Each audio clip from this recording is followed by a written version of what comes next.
Assalamualaikum warahmatullahi wabarakatuh. Batu Polam indah menawan dibeli dari kota Batu. Teriring salam kami haturkan. Assalamualaikum warahmatullahi wabarakatuh.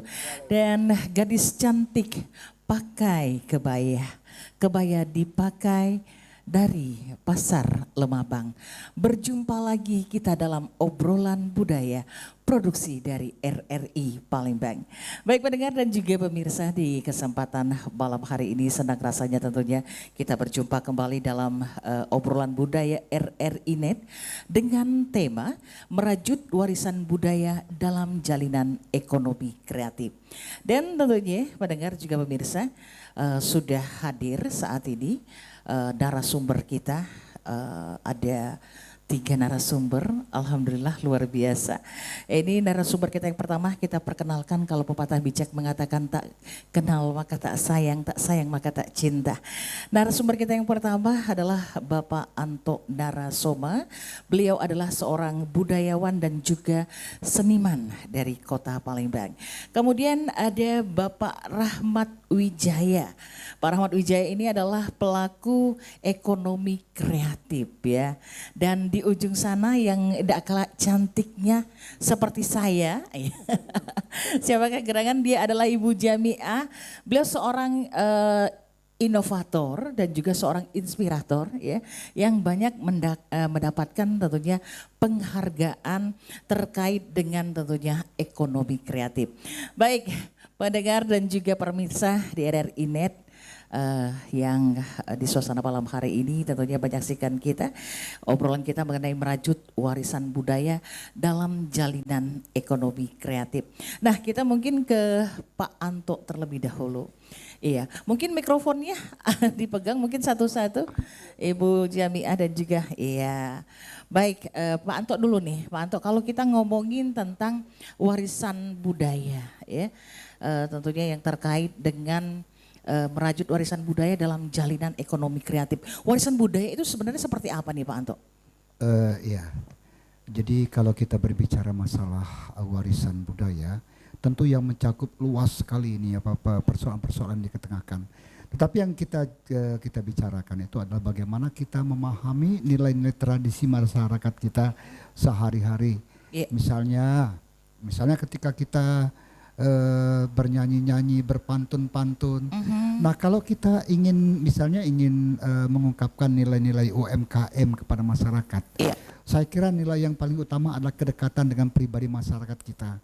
Karena apapun masalahnya, kita tidak akan bisa terlepas dari tradisi kita sehari-hari.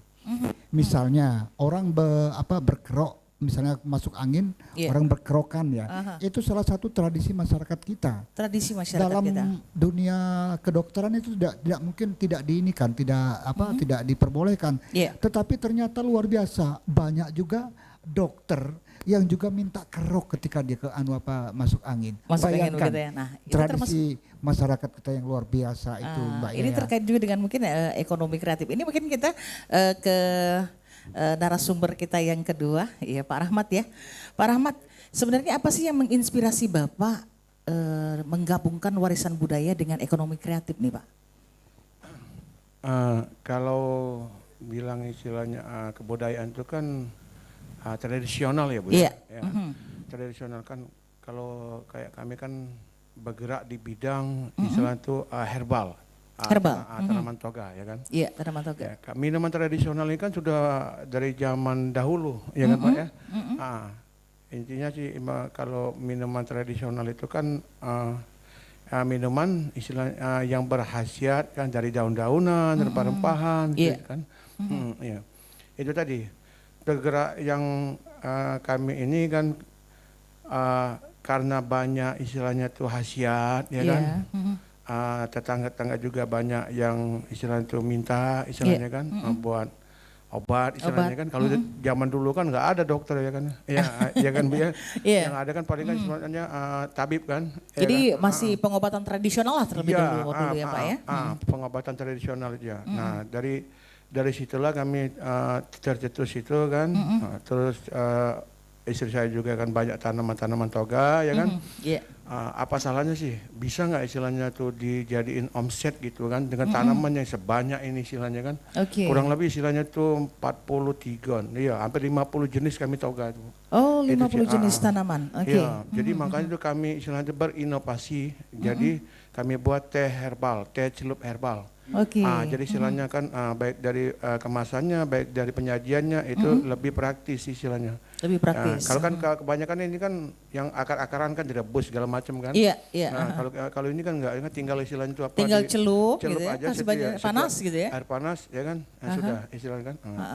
Ya, makanya sih kami ya setelah itu kami juga sih produk kami yang ada yang namanya EcoPrint. EcoPrint juga.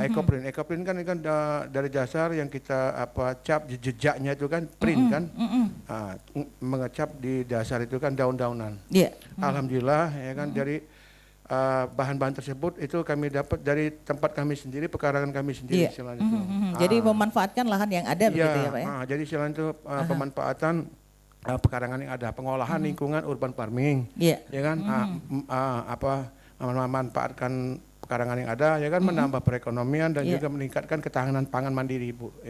Ketahanan pangan mandiri, oke. Ya kan, jadi istilahnya kami buat kolaborasi lah, ya kan, dari TH Herbal ini berarti berkelanjutannya ke EcoPrint. EcoPrint. Jadi istilahnya kalau kami ini ekonomi kreatif berbasis kearifan lokal. Oh, oke, ekonomi kreatif berbasis kearifan lokal. Jadi istilahnya kita manfaatkan yang ada, istilahnya kan. Jadi antara tradisional dengan modern itu kami kombinasi jadi satu itu. Dikombinasikan, Gitu, oke. Cek. Ekonomi kreatif berbasis kearifan lokal. Oke, kita ke Bu Jamiah nih, karena Bu Jamiah adalah orang yang yang langsung terjun begitu ya. Boleh mungkin ceritakan sedikit Ibu tentang pengalamannya? Mikrofonnya tadi ada? Oke, silakan Ibu.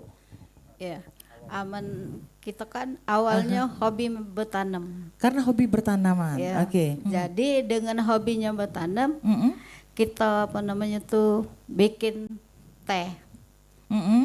Setelah kita bikin teh itu, alhamdulillah sudah masuk G20 kan. G20, oke. Ya. Dan di situ juga kita bikin juga dari tanaman-tanaman yang ada di pekarangan rumah kita, EcoPrint. EcoPrint, oke. Dasar kan. Nah itu kayak kayu jati, daun jarak merah, jarak kepiar, daun betadin, daun pakis, itu kami tanam semua di rumah. Itu yang untuk bahan-bahan EcoPrint ya Bu ya? EcoPrintnya, iya. Jadi yang selama ini kita sudah ke pekarangan rumah kita itu dengan kayak teh ada 5 macam. Oke. 1 bidara, kedua bunga rosella, ketiga mint. Kalau mint itu kita tanam di hidroponik. Oh, hidroponik. Oke. Iya. Samiloto kan bunga telang. Kalau bunga telang ngerambat jadi hiasan. Jadi hiasan, jadi cantik rumah. Iya. Dan juga ini ya bermanfaat begitu ya? Iya, ada manfaatnya dan ada juga khasiatnya. Alhamdulillah kepada Allah, kami juga mengucapkan terima kasih. Waktu itu kita 2020 sudah dapat double winner, juara 1 terbaik, sudah tuh inovator, kita mendapatkan juara 1 terbaik tingkat provinsi, dan kita sudah mendapatkan juga ini Kalpataru ya? Iya. Oke. Nah ini ada Desta Wisata. Oke, Desta Alhamdulillah Desta Wisata ini kita dapat juara 2. Kalah dengan Pagar Alam nih. Oh ini ya. Dan ini inovator kita mendapatkan juga penghargaan tentang lingkungan. Tentang lingkungan. Kalpataru. Ya? Oke. Kalpataru itu tentang lingkungan. Alhamdulillah kita mendapatkan penghargaan Kalpataru. Kategorinya pembina. Kategorinya pembina. Iya. Baik. Ini Nah, itu benar. Baik, terima kasih. Kita ke Pak Anto lagi nih. Pak Anto, kalau kita mendengar apa yang disampaikan oleh Pak Rahmat dan Ibu Jamiah kan, bahwa usaha yang beliau lakukan ini adalah usaha yang berbasis kearifan lokal. Berbasis kearifan lokal. Iya. Jadi artinya ekonomi kreatif yang berbasis kearifan lokal. Nah, ini pandangan dari tentunya Pak Anto sendiri sebagai tentunya budayawan, ini memandang apa yang ada ini, apa yang sudah dilakukan oleh Bu Jamiah dan Pak Rahmat ini seperti apa nih Pak Anto? Wah, ini suatu kearifan lokal yang sangat memberikan nilai tambah bagi masyarakat di masyarakat kita, terutama untuk wilayah Palembang dan Sumatera Selatan. Iya. Karena apapun masalahnya ketika kita berbicara masalah kearifan lokal, kan saya juga dulu pernah kecil-kecil Cek Gaya. Ketika kecil itu padahal suara saya serak dikasih ini apa di rebusan jahe dan ini ternyata luar biasa ketika saya main teater ketika itu. Vokal saya semakin besar untuk bisa menjadi siapa, bagaimana apa menjadi watak-watak watak-watak yang keras, watak-watak yang lembut ketika kita ini memang luar biasa latar belakang tradisi itu tidak bisa kita tinggalkan dalam kesempatan ini. Misalnya kan orang kadang-kadang ada permen dari asam ya dikasih itu. Ini suatu masyarakat tradisi yang memang harus dikenalkan ke masyarakat luas. Karena apapun persoalannya, masalah tradisi itu menyangkut suatu kebudayaan yang besar. Kalau kita berbicara soal kebudayaan tentu kita berbicara tentang kearifan-kearifan lokal yang dilakukan oleh masyarakat kita di dalam kesempatan sehari-hari. Maka itu saya akan mendukung terus dengan Bapak dan Ibu ini untuk bisa mengkontribusikan produk-produk mereka yang dari masyarakat tradisional itu bisa keluar. Kebetulan saya ini kan seorang wartawan juga nih di Sumatera Express, wartawan ya kata orang wartawan senior. Tapi makanya ketika saya ingin bagaimana nanti ada nilai-nilai itu kan kita tulis nanti bisa menjadi artikel yang memberikan pencerahan kepada masyarakat. Itu Cak Lydia. Jadi artinya memberikan pencerahan kepada masyarakat tentang tentunya kearifan lokal yang sudah dilakukan oleh tentunya sang motivator ini ya. Makanya, memberikan motivasi kepada yang lain begitu. Tetapi begini Cek Gaya, kita tidak hanya menyerahkan hal ini kepada beliau berdua karena mereka beliau ini luar biasa ingin memberikan nilai kearifan lokal sehingga nanti kita bisa memberikan nilai itu untuk bisa dikenalkan kepada masyarakat luas. Baik, kalau begitu. Baik, ini nanti kita akan berbincang lagi ya. Tetapi kita akan dengarkan dulu yang berikut ini.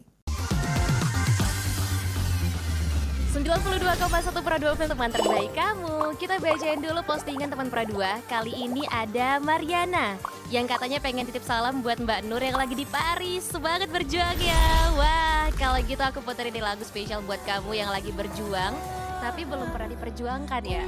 Oui, allô, excusez-moi. Je suis dehors. Ada Mariana yang katanya pengen titip salam buat Mbak Nur yang lagi di Paris. Semangat berjuang ya. Wah, Mar, aku krungu lo salamu. Matur nuwun lo tombo kangen. Tak kirimi salam balik neng TikTok ya. Samo-samo.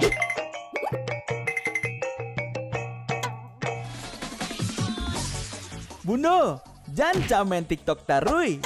Ho ho ho ho ho ho ho. Bundo, awak baru dapat info lowongan Karajo di aplikasi. Elok-elok buyuang, banyak panipu. Indang lah Bundo. RRI News.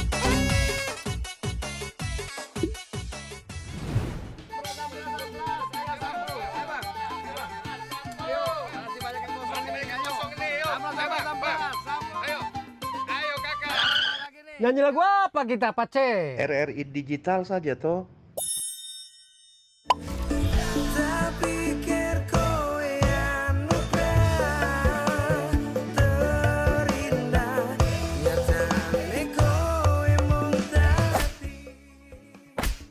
Paten kali lagu campur sari ini.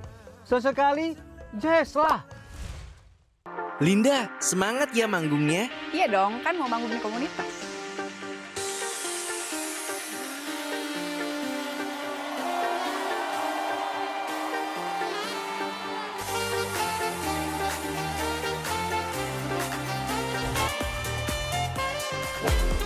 RRI ada di berbagai platform. Sekarang banyak cara menikmati RRI.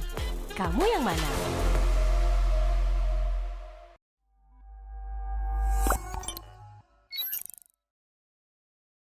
Baik pendengar dan juga tentunya pemirsa RRI Net, masih bersama kami dalam obrolan budaya RRI Net persembahan dari RRI Palembang.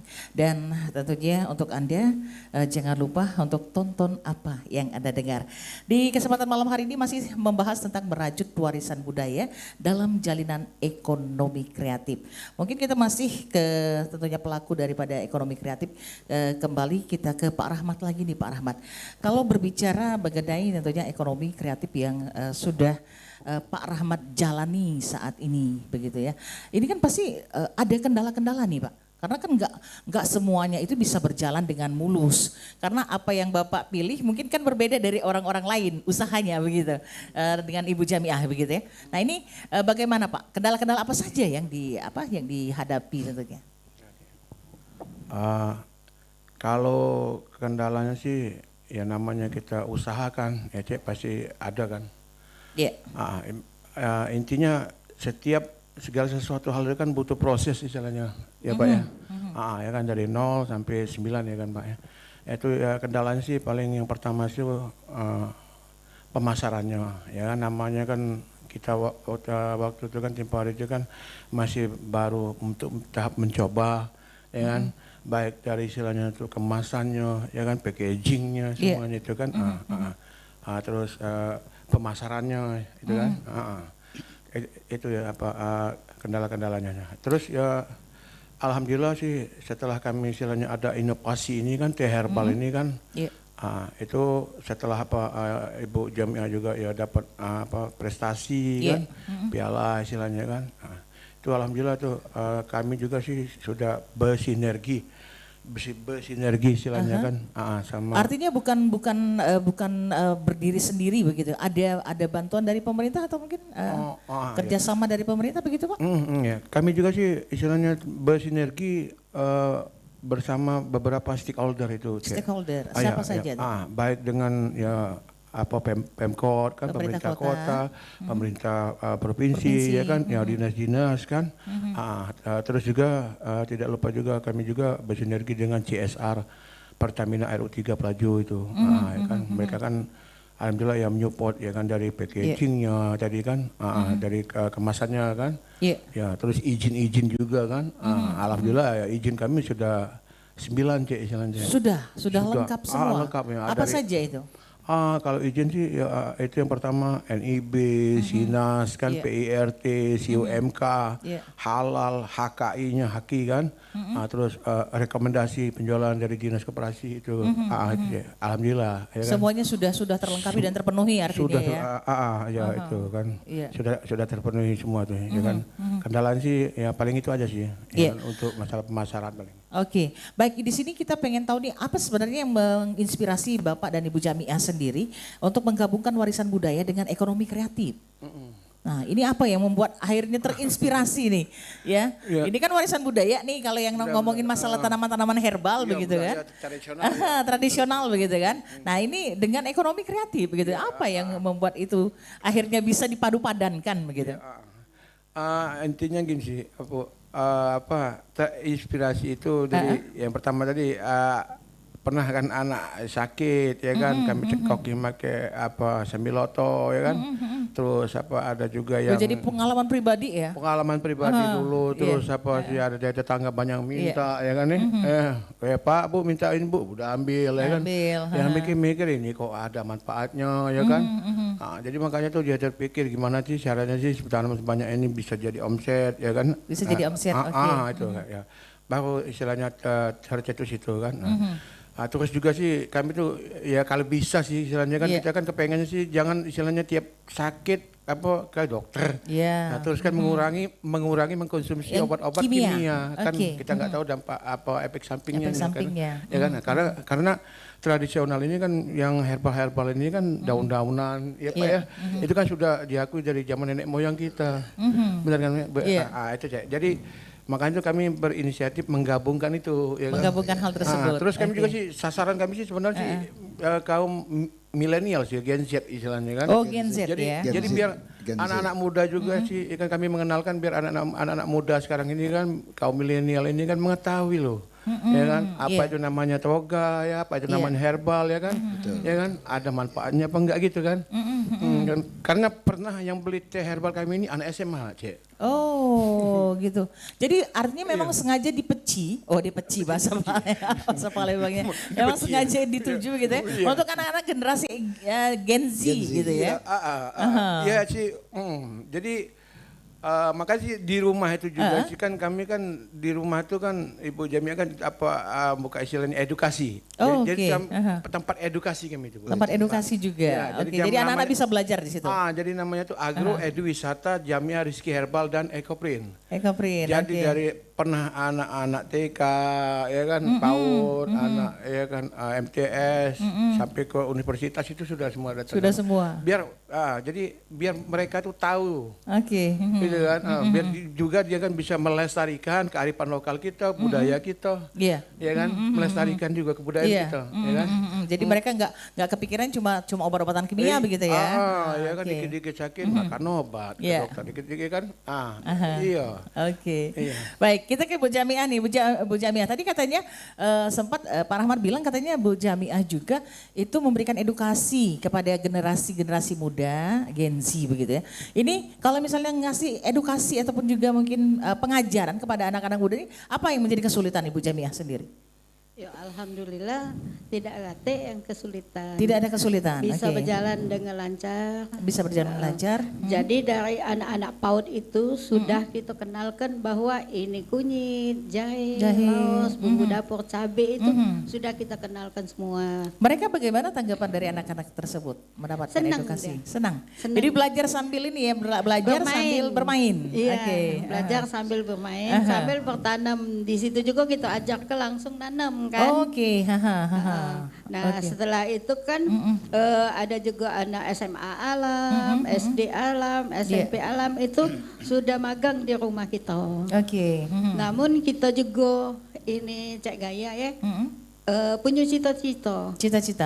Cita-citaku di belakang kebun kami ada tanah itu kosong kan.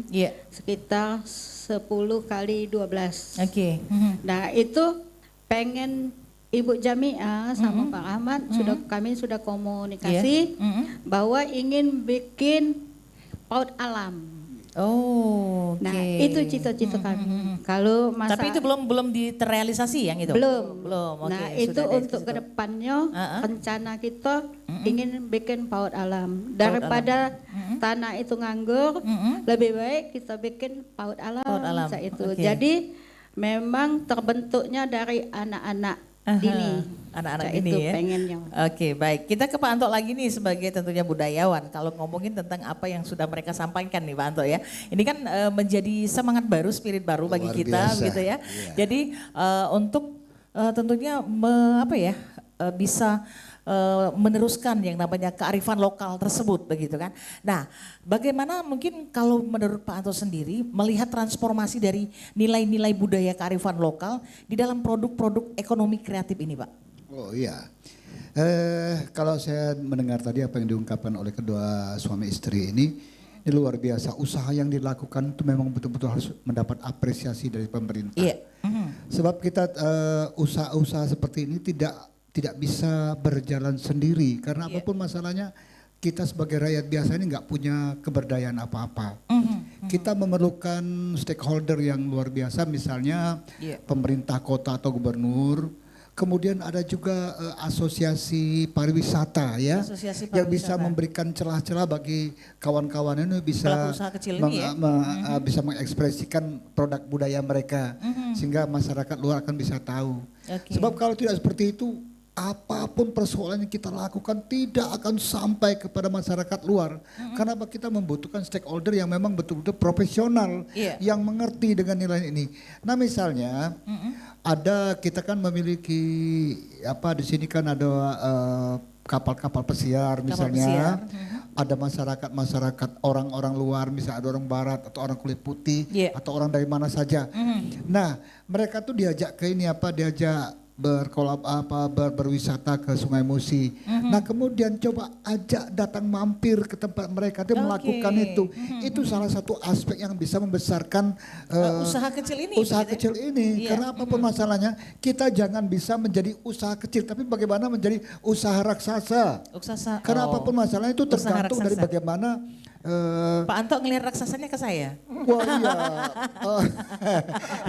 Usaha raksasa. Jadi paling tidak begini loh Mbak Gaya. Iya. Kalau kita melihat orang-orang luar itu ya, misalnya kalau saya ini sudah pernah ke Perancis nih. Di Perancis itu mengalokasikan tradisi mereka itu dengan orang-orang yang pihak-pihak ketiga, pihak kedua. Jadi seperti bapak dan ibu ini begitu ya? Jadi mereka itu memang betul-betul ini akses yang dituju itu memang betul-betul sampai ke sasaran kita. Itu. Nah, jadi artinya dari pemerintahnya sendiri harus bisa konsen begitu ya, terhadap pelaku usaha kecil ini. Iya, karena saya menilai nih bukan punya prediksi buruk tidak. Pemerintah nih mengalokasikan ini, tetapi setengah hati. Sudah ini berjalan lamban sehingga seperti ini kemudian diberikan penghargaan seperti ini supaya kita senang hati. Bukan itu tujuannya. Tujuannya bagaimana bisa mendistribusikan. Adanya keberlanjutan begitu ya. Iya, keberlanjutannya itu. Sehingga distribusi kita ini bisa sampai ke dunia luar. Dan wah ini hebat betul nih produk Indonesia nih, produk tradisi masyarakat kita. Wah enak, wah ini luar biasa. Apalagi menyentuh nilai-nilai kesehatan mereka. Itu luar biasa karena tradisi masyarakat kita nih luar biasa. Kita ada jahe ya, ada kemiri. Orang yang dulu yang kena penyakit gula, ketika kemiri itu direbus, dimakan, diminum dari 2 gelas ke gelas 1 ya, diminum. Wah luar biasa mereka. Ini yang menjadi tujuan kita supaya apa yang dirasakan oleh masyarakat. Ekonomi kecil ini bisa menjadi besar karena apa? Dinikmati oleh mereka yang besar di sana. Oke, jadi artinya itu tidak akan bisa terrealisasi kalau tidak ada kerjasama yang baik. Begitu iya, makanya bagaimana kolaborasi ini antara pemerintah, asosiasi pariwisata, kemudian kita ini juga bisa berkolaborasi yang baik sehingga terjadilah nilai-nilai yang luar biasa. Oke, baik. Kita akan lanjutkan kembali, tapi kembali kita akan dengarkan yang berikut ini.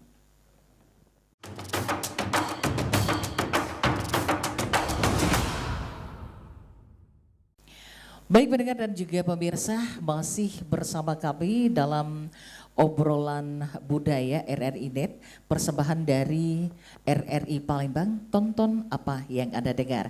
Dan tentunya masih dengan ketiga narasumber kita, Pak Anto Narasoma, seorang budayawan dan juga seniman Kota Palembang. Kemudian ada juga Pak Rahmat dan juga Ibu Jamiah yang merupakan pelaku usaha kecil menengah yang berbasis ekonomi kreatif ya. Baik, kita lanjut kembali. Mungkin saya kembali lagi ke Pak Rahmat dan juga Ibu Jamiah ya.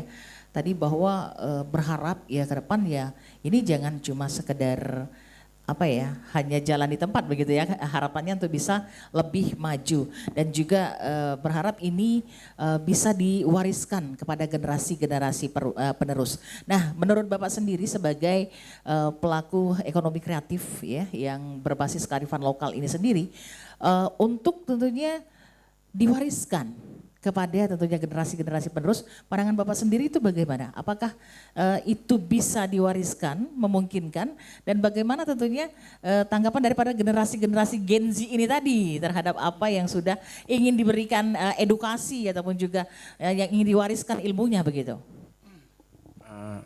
Ya Cek, kalau diwariskan istilahnya kan kebudayaan kita kan yang berhubungan dengan, kalau kami kan berhubungan dengan toga ya Cek ya.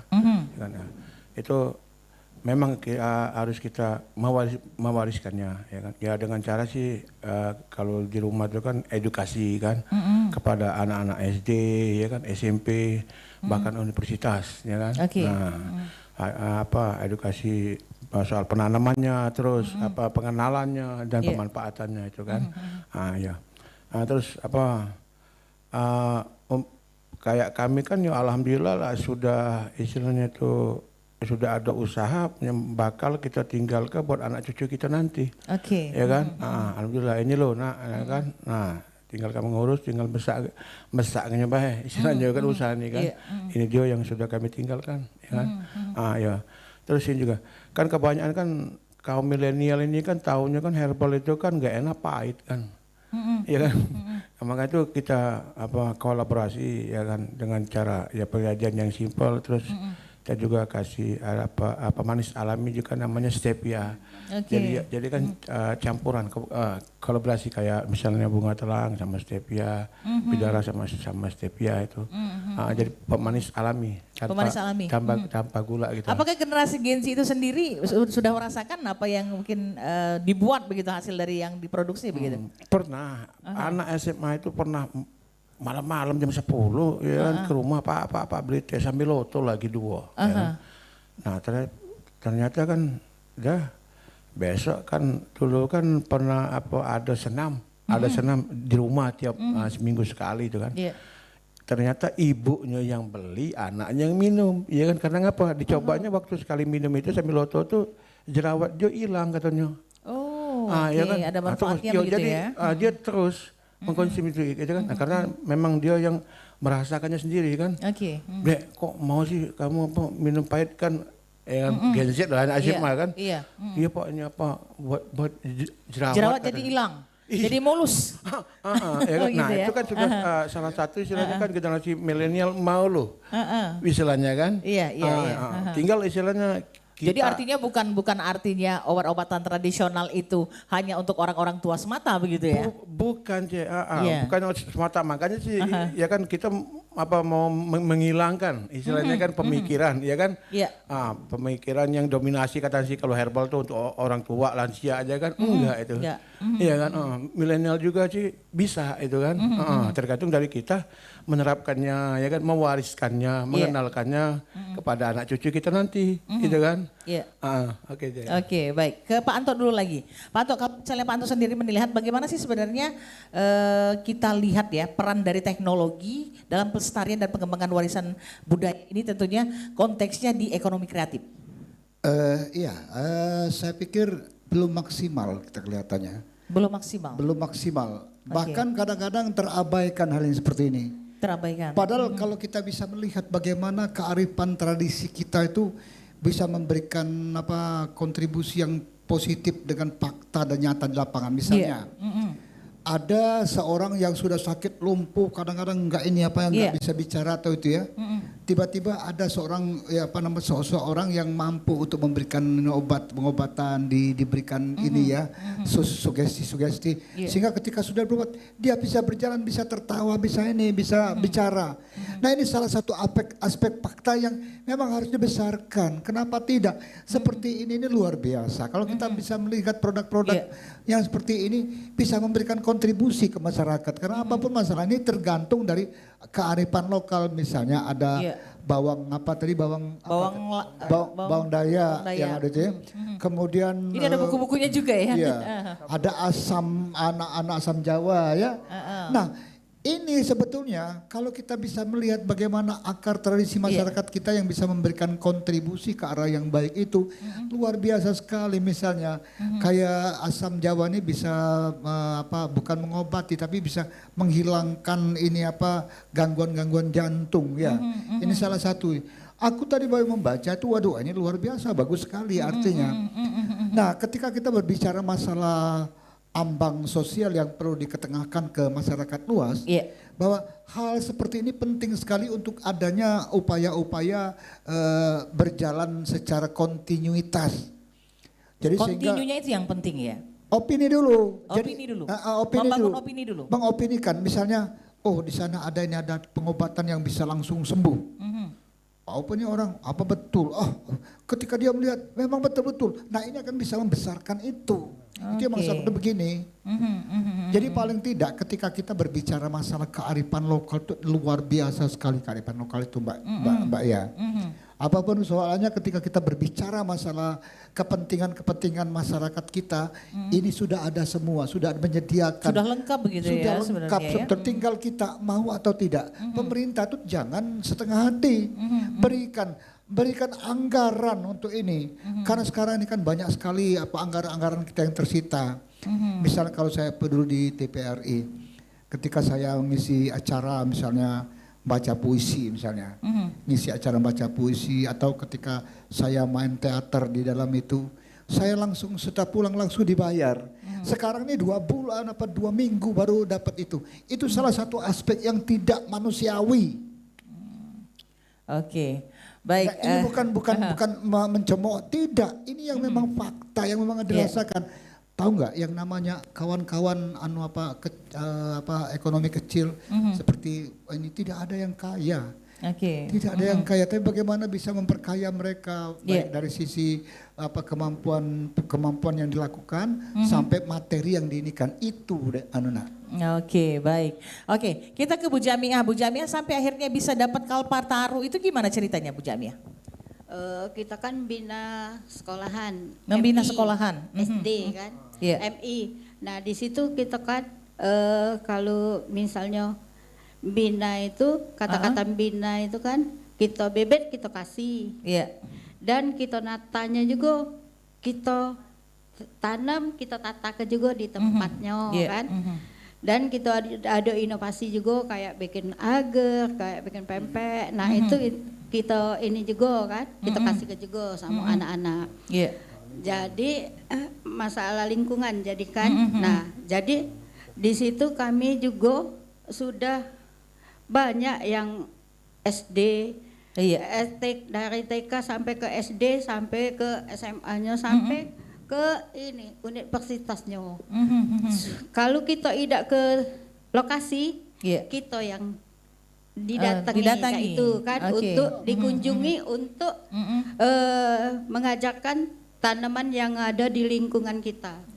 Dan sekolahan MI itu dia jadi waktu itu dia lomba dapat penghargaan Adiwinata. Adiwinata. Nah itu jadi kami juga waktu itu kan sudah dapat dari Menteri Siti Nurbaya, proklim itu dapat juara 2. Luar biasa. Dia juara 1 utama. Juara 1 utama, Nah itu, jadi dari situlah mungkin ada penilaian-penilaian tersendiri begitu ya? Ada penilaian, sampai kita mendapatkan inovator, sampai kita mendapatkan desa wisata Asman Toga itu juara 1.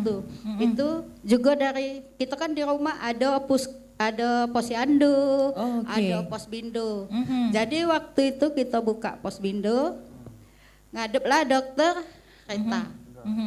Iya, jadi kita buka posbindo kan. Jadi buka juga posyandu. Nah, kita ingin ini cek gaya. Aku pengen ngabdi dengan anak-anak. Pas dengan itu ibu-ibu, kebetulan mama kita meninggal kan. Jadi datang lagi ke dokter. Kita nak ini buka posbindo supaya jadi ada yang bisa, posyandunya, ada posbindonya juga. Ada untuk anak-anaknya, untuk orang lansianya juga. Nah, itu. Jadi, ini menarik nih Pak Anto ya. Ini kan inovasi inspirasi sekali begitu. Yang dilakukan oleh Bu Jamiah, ini pasangan Romi dan Yuli begitu ya. yang tentunya bisa menginspirasi semua begitu ya. Apa yang mereka lakukan ternyata berbuah manis.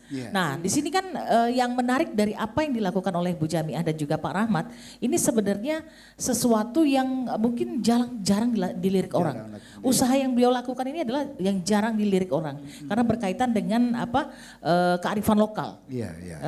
Berbasis kearifan lokal. Misalnya kayak tanaman tradisional itu kan kearifan lokal yang jarang kalau kata wong tuh tidak ditoleh wong kayak gitu kan. Nah, ini bagaimana kalau Pak Anto sendiri memandang tentunya apa yang sudah dilakukan oleh beliau berdua nih? Ini sesuatu yang luar biasa yang menurut saya ketika beliau berdua ini sudah melakukan pendekatan kepada kawan-kawan di SD, TK dan sebagainya. Ini salah satu pengenalan awal kepada masyarakat yang ini masyarakat awam. Nah, itu hal menarik sebetulnya. Tetapi ketika seperti ini harusnya ada dari asosiasi pariwisata itu datang untuk memperlihatkan itu. Jadi sehingga di situ ada yang menarik, ada hal menarik. Tidak cuma sekedar misalnya ini. Ini kalau kita lihat ini benda apa, tapi ketika dibuat yang sedemikian ini jadi menarik dia. Kenapa? Ada nilai estatika di sini. Ada nilai seninya di sini. Bahkan ketika seseorang wanita misalnya cantik, dia tidak pakai make up, cantik. Tetapi kalau diberi make up lagi luar biasa. Jadi ada mencorong seperti itu. Nah, nilai seperti ini sebetulnya harusnya diangkat dulu lewat apa? Lewat kawan-kawan dari asosiasi pariwisata, kemudian pemerintah setempat yang memberikan kontribusi ke arah itu. Sehingga ketika mereka ini melakukan itu menarik dan orang lihat, begini ya. Begini, begini. Sama misal acara ini acara kita sekarang ini. Acara kita sekarang ini seharusnya kalau misalnya ada orang membaca puisi misalnya, satu ada baca puisi yang berkaitan dengan nilai-nilai ini, menarik, itu akan dilihat oleh orang banyak. Jadi ini akan bisa memberikan jalan keluar yang pertama untuk kita di sini. Nah, ini menarik nih, karena kan di sini Pak Anto sendiri selain sebagai budayawan juga sebagai seniman.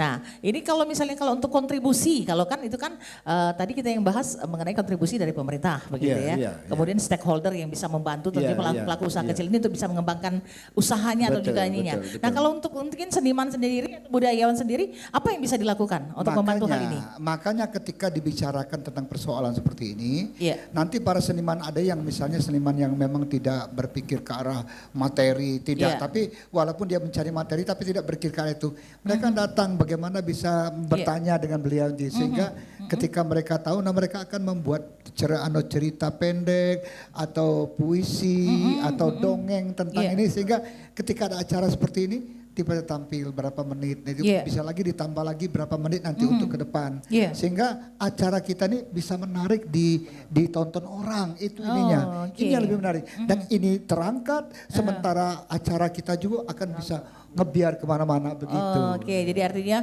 ini sebenarnya dari beragam lapisan masyarakat pun mampu untuk bisa menjadi bagian ya dari stakeholder itu sendiri ya. Baik Pak Anto, kemudian Pak Rahmat dan Ibu Jamiah ya. Nanti kita akan lanjut kembali ya, mungkin di sesi yang terakhir, di mana sebelum sesi yang terakhir ya, kita akan kembali dengarkan pesan-pesan berikut ini. Selamat datang di era digital baru.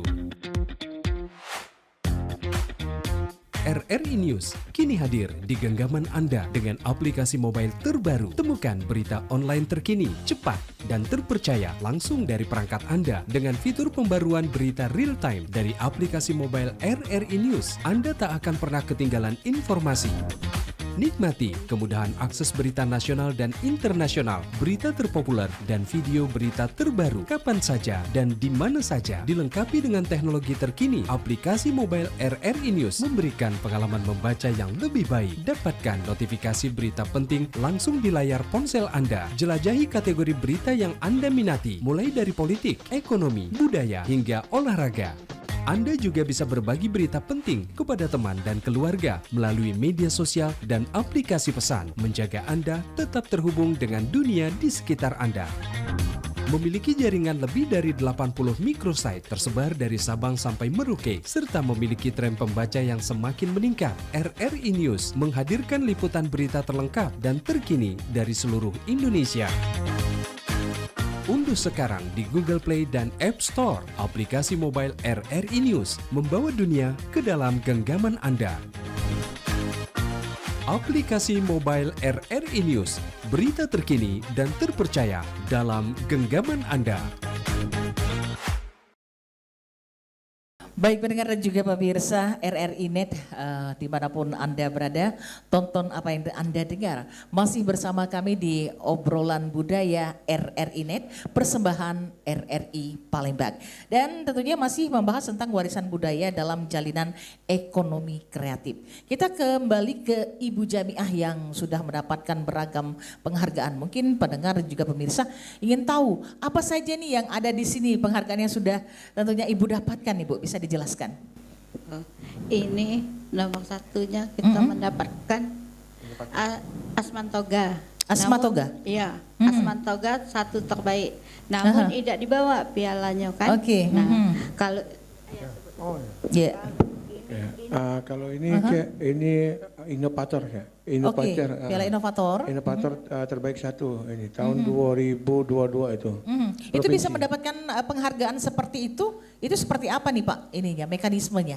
Mekanismenya memang kami ikut istilahnya itu berkompetisi. Kalau nggak salah itu ada sekitar 500-an. Itu kan 17 kota Oke. kabupaten. 17 kabupaten kota ya? Ada penilaiannya kan. 17 kota kabupaten. Terus kami juga diikut podcast di Balitbangda provinsi itu. Ya kan?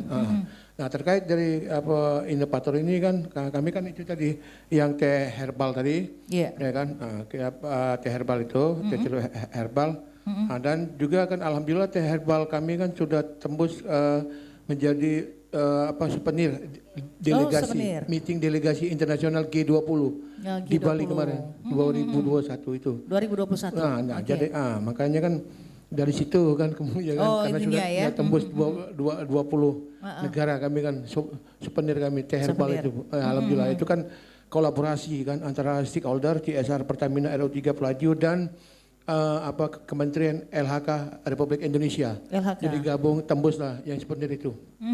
Oke, itu tadi sudah. Yang ini merupakan apa? Piala apa nih? Kalpataru ya? Ya, ini apa ini yang tahun 2022 juga ini mendapatkan anugerah Desa Wisata Indonesia. Desa Wisata Indonesia. Iya, kategori souvenir.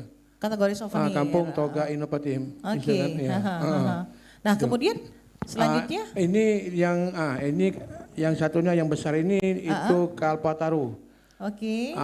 Kalpataru itu tahun 2023 itu kategori pembina. Kalpataru kategori pembina. Kategori pembina. Untuk bisa mendapatkan Kalpataru kategori pembina, apa yang sudah dilakukan? Yang pertama kan memang Ibu Jamiah kan sudah bergerak di bidang lingkungan, ya kan. Ya terus ya apalagi kalau yang masalah istilahnya organisasi kayak PKK itu kan sudah dari tahun 2000-an, ya kan. Nah, terus juga Ibu Jamiah kan sering mengedukasi, ya kan, dari generasi kan, itu kan dari PAUD ya kan SD SMP terus universitas kan. Nah terus juga Ibu Jamiah ini kan sudah menjadi narasumber Bu. Narasumber instruktur ya kan di dinas DLHOI pernah ke Banyuasin ke Sungsang. Jadi itulah yang menjadi salah satu poin daripada penilaian itu sendiri begitu bisa mendapatkan Kalpataru untuk kategori pembina. Kalpataru kan bergerak di bidang lingkungan Bu. Ya kan. Ya alhamdulillah ya di tempat kita juga istilahnya banyak tanaman, kan terus juga kami memanfaatkan barang-barang bekas kayak botol air mineral istilahnya kan, karung, ember segala macam, kan. Jadi kami istilah itu reuse, ya kan, reduce, mengurangi dan sampah-sampah plastik gitu ya salah satunya ya. Kembali sampah-sampah plastik. Penggunaannya lagi ya. Reuse, ya kan, bukan recycle 3R istilahnya kan. Terus kan adaptasi mitigasinya dapat. Ya kan, embung kami ada, itu kan. Itu bisa jadi. Baik itu Kalpataru. Silakan diletakkan kembali mungkin Bu Jamiah ya. Ini luar biasa. Nyekelnya caknya berat ya. Berat Bu. Iya, berat ya. Oke. Selanjutnya ini produk-produknya yang diproduksi dari Jamiah Herbal ya. Dari tentunya ya Cek. Iya. Usaha yang kreatif dan juga inovatif ini ya, berbasis kearifan lokal. Nah, apa saja itu? Ini kami buat teh celup herbal, ya kan ada 5 varian. 5 varian. Yang pertama itu teh celup herbal itu daun mint, bidara, bunga telang, rosella dan sambiloto itu. Sambiloto. Iya. Itu memiliki khasiat masing-masing ya? Iya, itu juga ada yang sudah dimix kan kayak bunga telang kami mix sama stevia, bidara sama daun mint itu sudah dimix campur sama stevia semua itu kan pemanis alami tanpa gula itu. Pemanis alami tanpa gula. Iya itu ya. Kayaknya tadi. Nah, terus itu habis itu juga kita kami Ecoprint. Nah, ini bisa mungkin di apa ya? Nih, Nah, ya ini Ecoprint kami buatan Ibu Jamiah. Ini kan baik dari kainnya, baik dari jilbabnya, Cek. Terus topi juga ada tuh. Ya, nah ini. Nah, ini kan bentuk-bentuk dari apa ya? Daun-daunan. Iya, daun-daunan. Ini sulit nggak nih kira-kira? Iya, alhamdulillah kalau dulu sih sulit kan karena kan kita kan masih nyari daunnya ke sana kemari kan. Nah, terus kami istilahnya Ibu Jamiah nanam sendiri. Akhirnya Ya, bertanam sendiri. nanam sendiri. Iya. Alhamdulillah sekarang kalau kebutuhan buat ekoprint enggak lagi nyari kemana-mana di rumah kami sendiri. Oke. Jadi istilahnya seluruh bahan yang buat untuk teh herbal dan bahan untuk buat ekoprint itu di rumah semua, Cek. Semuanya di rumah. Kami juga ada istilahnya hidroponik kan, ada 2 unit sayur-sayuran kan, Pak Coy kan. Nanti kami tanamin selada ya kan. Dan alhamdulillah istilahnya kami juga bisa berbagi dari hasil 20% dari penjualan sayur itu kami alokasikan buat untuk PMT, untuk posyandu anak balita dan juga posbindu. Pemberian makanan tambahan dia. Pemberian makan tambahan. Iya kan dari puding dia, bolu. Tapi itu sudah kami kasih makanan itu yang sudah berinovasi. Sama yang tanaman toga tadi. Tanaman-tanaman tadi. Macam puding bunga telang, ya kan, agak bolu kik bayam Brazil. Oke. Itu ya kan. Karena melihat mungkin anak-anak lebih condong nggak mau makan sayur-sayuran Iya, gitu ya. kebanyakan kan kalau anak-anak ini kan dia kan kan nggak mau makan sayur-sayuran kan. Iya. Nah, tapi dengan caranya kita inovasi kayak gitu kan, mereka kan yang nggak makan sayur kan bisa makan sayur. Bisa makan sayur, gitu betul. Kan. Iya. Baik dari minuman juga minuman ya bunga telang kami kan istilahnya itu yang herbal semua lah istilahnya. Herbal kan. semua. Oke, ini Pak Anto, kembali ke Pak Anto lagi nih. Kan ini kan sudah banyak sekali yang sudah dibuat oleh Bu Jamiah dan juga Bapak ya, begitu ya. Tentunya dari mulai ekoprintnya, kemudian juga mulai dari produk teh herbal segala macam gitu ya. Nah, dan juga tadi ada buku juga ya Pak ya, Pak Rahmat ya. Ada juga buku begitu ya. Ada juga buku. Nah, ini kan buku-buku yang bisa tentunya didapatkan oleh masyarakat untuk bisa mendapatkan tentunya pengetahuan yang berkaitan dengan tanaman toga. Iya, tanaman toga, betul ya? Oke, ini bukunya gimana nih Pak? Kalau misalnya sedikit dulu cerita sebelum saya ke Pak Anto. Oke. Ini alhamdulillah juga, Cek, ini Ibu Jamiah sudah dibuatin majalah. Dedikasi ya kan buat untuk Ibu Jamiah. Nah, ini kan judulnya kan mengenal 33 jenis ya kan toga arboretum toga kampung pangan inovatif Ibu Jamiah.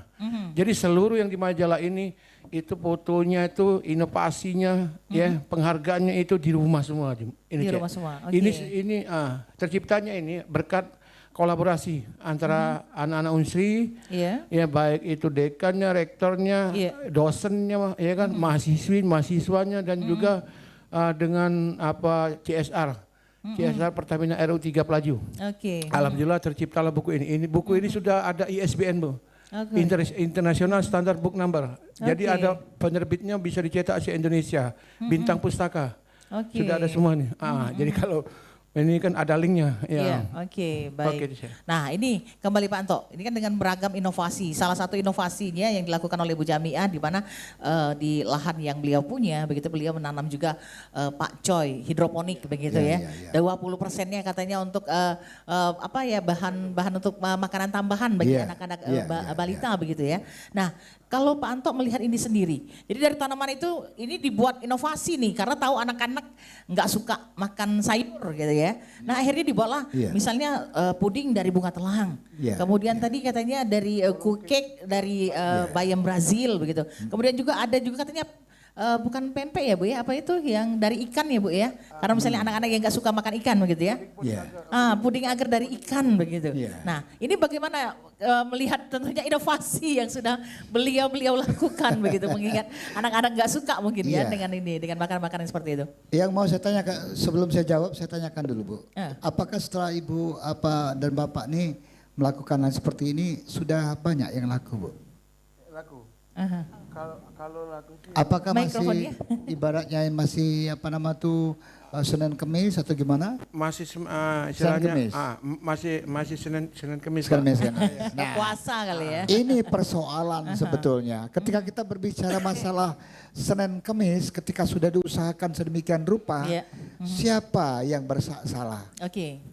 Nah, kalau kita bicara siapa yang bersalah, seharusnya pemerintah melihat di mana kesalahan itu, sehingga bagaimana pihak-pihak asosiasi pariwisata tadi bisa melihat ini dan mengenalkan ini ke masyarakat luas begitu. Artinya kalau bisa nanti begini, kerjasama antara kawan-kawan yang bergerak di bidang ini dengan di Jawa dengan itu dikolaborasikan di sama nanti beliau ini datang ke Jawa, beliau datang ke itu sehingga terjadi kekuatan antar satu sama lain dengan ini. Itu yang pertama. Yang kedua, bagaimana pemerintah cepat tanggap untuk bisa mengkontribusikan ini sehingga ini menarik dan dibeli banyak orang. Itu sebetulnya. Closing statement, ini karena sudah waktu. Apa yang menjadi pesan dan juga harapan, mungkin Pak Anto dulu closing statementnya. Ya, terkait dengan tentunya saya berharap obrolan kita ini. Pemerintah harus maksimal menatap persoalan seperti ini. Itu satu. Kedua, bagaimana adanya asosiasi pariwisata yang dapat mengenalkan ini ke masyarakat luas sehingga tidak hanya seperti Senin Kemis yang diucapkan tadi, tapi bagaimana ini bisa memberikan kontribusi dan Bapak Ibu ini dapat hidup layak sebagaimana yang diharapkan. Dari usaha yang beliau lakukan begitu ya, yang berbasis kearifan. Iya, karena kearifan lokal ini sama dengan menjual nilai-nilai tradisi masyarakat kita ke luar negeri. Oh, ini dari Sumatera Selatan. Itu yang paling penting kita lakukan. Baik. Mungkin ke Pak Rahmat dulu. Silakan Pak Rahmat. Mungkin apa yang menjadi closing statement, apa yang menjadi pesan dan juga harapannya. Silakan. Ya, kalau buat istilahnya pesan sih buat motivasi dulu ya, Cik ya. Ya, kalau buat motivasi istilahnya kan itu tadi. Memang segala sesuatu hal kan kita butuh komitmen dulu kan, ya. Awalnya sih istilahnya kan kita dari mimpi.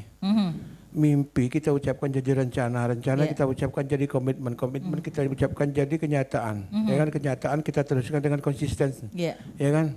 Insya Allah kita berhasil, ada hasilnya. Ya kan? Terus istilahnya itu jangan merasa istilahnya sesuatu hal yang mustahil. Ya kan? Tidak ada sesuatu yang mustahil. Tidak ada yang ada kan kadang kita mencoba sesuatu yang mustahil itu menjadi sesuatu yang lebih baik istilahnya kan. Ya kan? Ya intinya sih tidak ada yang tidak mungkin di dunia ini.